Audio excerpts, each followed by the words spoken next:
And I almost feel like when you're putting them on a screen in social settings and in public places, you're telling them to be quiet and go away. I mean, Yes. You're not ready for this. I don't trust you here. What is that really communicating as opposed to you're a part of this and you're important and we're here for your doctor's appointment. And so let's talk about what's going to happen when we go into the doctor's office. And Yes. by the way, I brought a special activity that you only get to do here at the doctor's office. And I can guarantee you that my kids would pick their Melissa and Doug sticker book or their special notepad or their little jar with things in it and rice that they can search for things over a phone. Because it's how we frame it. Hey everyone, welcome back to another episode of At Home with Emily, a podcast about creating a life you love. I'm your host, Emily Wood, and Deana Belote has been kind enough to stay with us today because I was kind of long-winded talking about all of the screens and the littles because I'm living that right now, and I've come through that as a mom of littles during COVID, and I know the challenges, and I know you guys can all feel that and relate to that as parents, but we don't want to leave them there with, hey, we have found out that screens are really negative for kids. Okay, well then what do we do? And what are our solutions? And what kind of game plan can we come up with? And this is something that's even in your curriculum as a parent educator. And you were talking about, the important thing is to just start at assessing it. How much are we using screens? What are we doing? And how do you do that with families? Well, the first thing I like to do with the families I work with is I have a handout that asks parents to record, to document how much time their child is actually getting, whether that background noise, the TV, whether it be an iPad, whether it be a phone that they're playing a game with it, to really see the actual true minutes that a child is getting. 90% of the time, the family is astonished they're like, no, we don't use a lot of screen time. And then I ask them to do it for a month, and then they're like, we need to do something. We're watching too much TV. We're using our screens too much, and it is part of our daily lives. So we have to be aware and see the raw data. And so that awareness is the first part of it. Absolutely. And, even for us as adults, our phones tell us how much we've been on our phone. Yes. And most of us do not want to share that number. I am not proud of it. No. Yeah. Even if, you're using it for work, you're still on it. And so the reason that matters more, though, with little ones is because of what you said. The data is there that a child cannot fully develop socially, cognitively, language. There's so many big ones that you see, and when a child comes into the school system struggling with those, that's probably a common culprit that you've recognized. Yes. Is the screens. And so that's why we're talking about this. It's not that we think it's bad for you to put your child on Daniel Tiger. Super cute show, okay? But maybe one show of Daniel Tiger for a week. I mean, that's a 30, 40-minute show. And so I think, too, when we develop these habits and we develop these ways of being in our homes, how do we change that? What do we do? What about when we're busy and this and that? And, moms will confide in each other. And it's like, well, when I've got the baby and I've got the other one, what else am I supposed to do? Or if we're in the doctor's waiting room, or if I've got a big grocery order that I'm trying to get. And so what are some things that parents can do just to help reframe it and start thinking of it differently? Like, let's take a shopping trip, for instance. I love a good grocery store shopping trip with a child because you can work on every developmental domain. And more importantly than just some of the developmental domain is that child is needed in that moment. And every family member needs to be needed. And so when we interact with our child and give them tasks and responsibility, that builds their self-esteem. So if we're going to the grocery store, we don't cut coupons the way we used to, but we can give them a list, and we can work on some visual matching of saying, I need you to find apples, I need you to find red apples. I need you to find some broccoli, and we're going to find green broccoli. So we're going to have some responsibility. We're going to have some cognitive development because they're going to have to find that. They're going to have to tell mom when they find it. And you can see a child when they have that item that they've looked for in the grocery store, the self-esteem, the shoulders come up as, I did a good job. I helped our family out today. And so you can, at the grocery store, you can use money as a tool to teach, because we're going to talk about how much things cost. We can talk about ingredients and how many we need, so we can work on some of that one-to-one correspondence. We can talk about colors. We can talk about people we see, whether it be friends, and how we work on manners and greet people. So the grocery store is an endless canvas. And the shopping cart's really fun. Oh, the shopping cart's a lot. Absolutely. So I think they love, starting out riding in the shopping cart, especially if it's a cool one, helping drive it. Yep. I pretend like I'm going to drive them into things, and just that back and forth where it's something fun and different. And then, too, when they get bigger, they can kind of walk with you, or they can go on the side of the shopping cart, or whatever the case is.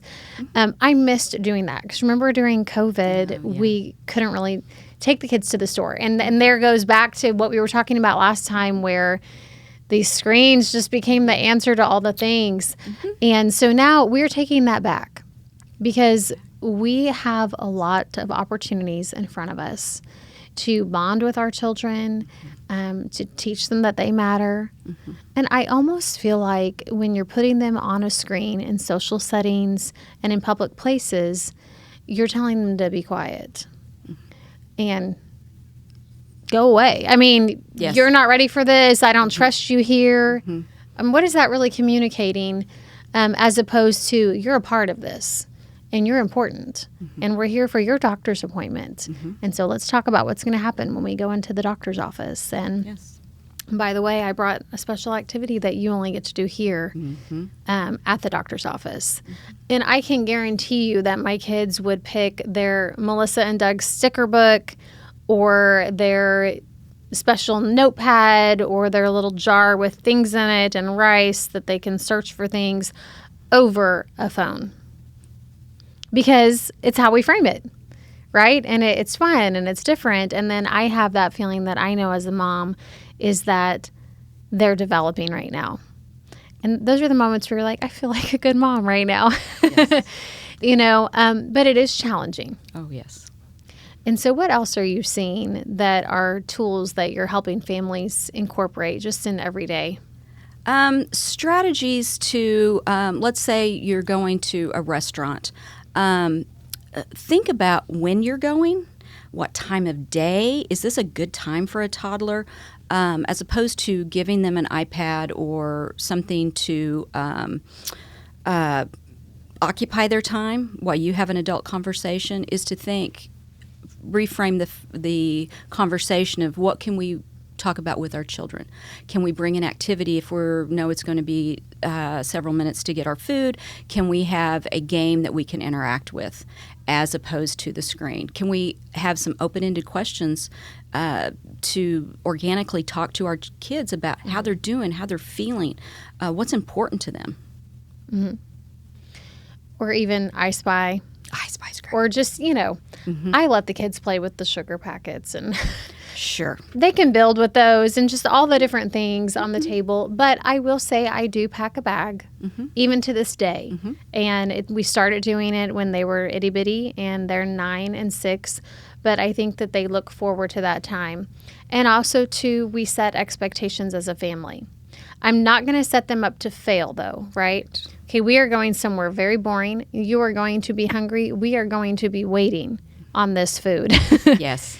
And it's going to be, a quiet place or whatever the case is. I'm going to take things to help you succeed as a child. It's a fun bag, and it's a couple of little cars, and we have this and that. And everything looks more fun and interesting on the table at the restaurant anyway. But I think in addition to that, setting the expectations of we're going to a nice restaurant. We're wearing our nice shirt and our nice shoes. And so we are going somewhere special as a family, and this is how we're going to act. Mm-hmm. And then we're going to get to do these special things while we're there. Mm-hmm. And the kids understand that. Mm-hmm. I don't think we give kids enough credit. Oh, we don't. They know. But they need that to be communicated to them. Mm-hmm. This is our expectation. This is what we're going to do. Yeah. And then, most importantly, we got to be consistent.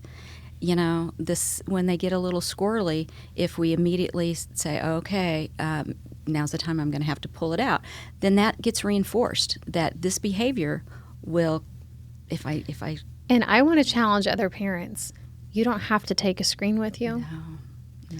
And that includes your own phone. Yes. You don't have to take it in. Imagine if we had an old-fashioned dinner and we were all talking about the favorite part of our day. You know, I mean, Leave It to Beaver style. It can happen. You know, it really can.